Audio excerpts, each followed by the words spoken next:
Well, some children may reach for the stars, but in the case of one 17-year-old from Baton Rouge, she's reaching for Mars. Fox 44's Harrison Golden introduces us to Alyssa Carson.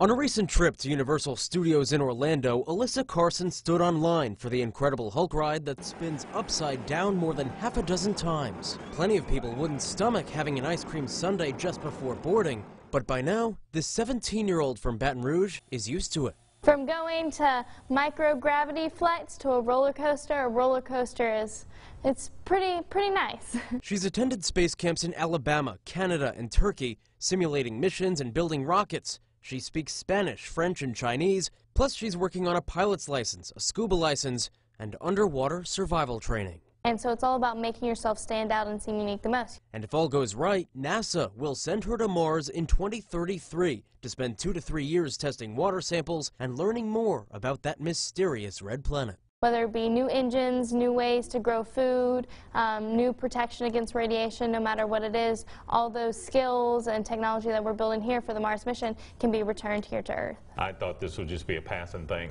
Bert Carson says his daughter's dream of visiting Mars has been in the orbit ever since she was 3, watching an episode of Nickelodeon's The Backyardigans. By age 5 or 6, she's starting to do things that 5 and 6-year-olds don't do, like studying the Mars map and knowing how the rovers bounced on airbags and saying, I need to study this so when we go to Mars, I know where we are. I just also remember just asking for everything about space, whether it was a video, a book, a poster, no matter what it was. I was satisfied if it had space on it. And I think that's when I broke down and realized, I think my kid's going to Mars. But before all that extraterrestrial fun, Alyssa will finish her senior year at Baton Rouge International School this spring. Then she plans to seek an astrobiology degree at the Florida Institute of Technology, followed by a PhD. Overall, she says she's ready to lead what she calls the Mars generation.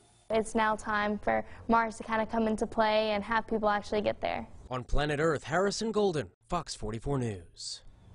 When she's not studying or training for space, Alyssa enjoys eating crawfish and watching the Great British Bake Off on Netflix.